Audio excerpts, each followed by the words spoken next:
विद्यार्थियों के सर्वांगीण विकास में निरंतर प्रयत्नशील प्लील्यूट पब्लिक स्कूल सदैव ही शैक्षणिक गतिविधियों के साथ साथ उनमें भारतीय सांस्कृतिक शिक्षा एवं मूल्यों को भी आरोपित करने हेतु समय समय पर अनेक क्रियाकलापों का आयोजन करता रहता है, जिनसे छात्रों के व्यक्तित्व को निखारा जा सके।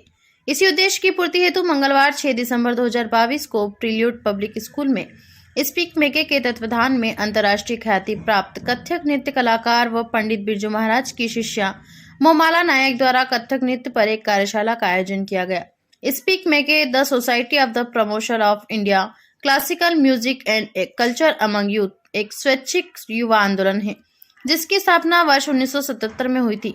यह संस्था विद्यार्थियों व युवाओं में पारंपरिक भारतीय मूल्यों को बढ़ावा देने और भारत की सांस्कृतिक परंपराओं और विरासत के बारे में जागरूकता पैदा करने का प्रयास करती है।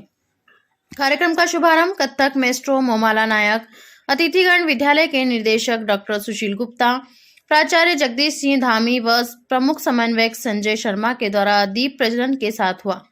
मोमाला नायक ने कार्यशाला में नृत्य प्रदर्शन का आरंभ कर अपने गुरु पंडित बिरजू महाराज को स्मरण व नमन करते हुए उन्हीं के द्वारा रचित अर्धनारीश्वर स्तुति के साथ किया। उन्होंने अपने व्याख्यान में बताया कि नृत्य अंग, उपांग व प्रत्यंग का विशुद्ध संयोजन है, जिसमें हम अपने मन के भावों को अंग संचालन द्वारा प्रकट करते हैं। कथक में प्रयुक्त होने वाली विभिन्न तालों व बोलों का परिचय देते हुए उन्होंने शिखर ताल का प्रदर्शन करते हुए अपने घुंघरू की छनकार से प्लील्यूट के सभागार को झंकृत कर दिया। फिनाले प्रदर्शन में उन्होंने भगवान विष्णु के दशावतार की कथा को कथक की मनोहर प्रस्तुति के साथ प्रदर्शित करके सभी दर्शकों को भाव विभोर कर दिया। कार्यक्रम में मनीष गुप्ता, दीपक प्रहलाद, शुभी दयाल, तृप्ति गुप्ता, मनोज बल, वीके गोयल, अरविंद कपूर की उपस्थिति सराहनीय रही। दीपक प्रहलाद ने अपने व्यक्तित्व में कहा कि कला का उपासक बनकर साधना करने से ही कला को आत्मसात कर सकते हैं, अपने व्यक्तित्व को विकास कर सकते हैं। अपनी प्राचीन संस्कृति को अक्षुण्ण बनाए रखना हम सभी का परम कर्तव्य है।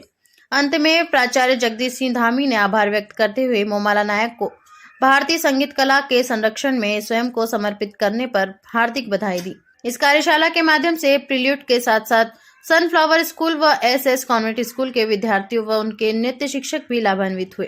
कार्यक्रम का सफल संचालन शालू जैन के द्वारा किया गया। CC1 कोऑर्डिनेट अपर्णा सक्सेना व नृत्य शिक्षिका पूजा गुप्ता का विशेष योगदान रहा। प्लील्यूट हमेशा की भांति अपने बच्चों का सर्वांगीण विकास के ऊपर बहुत ध्यान देता है। आज मुझे बहुत खुशी हो रही है और अगर कहूँ कि गर्व हो रहा है कि आज मिसेस मोमाला नायक, जो कि हिंदुस्तान ही नहीं पूरे संसार में अपनी कथक के लिए मानी जाती हैं और वो एक अपने आप में कथक की एक पूरी पर्यावाची है। कथक क्या है, कैसे है, उसका क्या मतलब है और साइंटिफिकली उसको किस तरह से कथक में हर तरह से चीज़ों का समावेश किया गया है, ये आज मुझे पता चला उनका सुन के। मुझे पूरी उम्मीद है कि आने वाले समय में हमारे बच्चे जो कि डांस परफॉर्मेंस और कथक हो चाहे कोई और एक्टिविटी हो उसमें आगे बढ़ेंगे और देश का प्रतिनिधित्व करेंगे। साइंटिफिकली भी ये प्रूव हो चुका है कि अगर कभी आपको स्ट्रेस है तो स्ट्रेस या तो डांस या पेंटिंग से बहुत जल्दी निकलता है। इसके क्या संदेश देना जरूरी है? मैं यही संदेश दूंगा कि हर बच्चे को अपनी एक हॉबी होनी चाहिए और उस हॉबी को उसको आगे किस तरह से उसको आगे बढ़ाना है, किस तरह से उसमें आगे बढ़ना है, ये उसको लिए बहुत ज़रूरी है, क्योंकि आने वाले समय में आपकी हॉबी ही आपको जो है वो जिंदा, खुश और स्वस्थ रखे। देश और दुनिया की तमाम छोटी बड़ी खबरों के साथ जुड़े रहने के लिए देखते रहिए द नेशन न्यूज।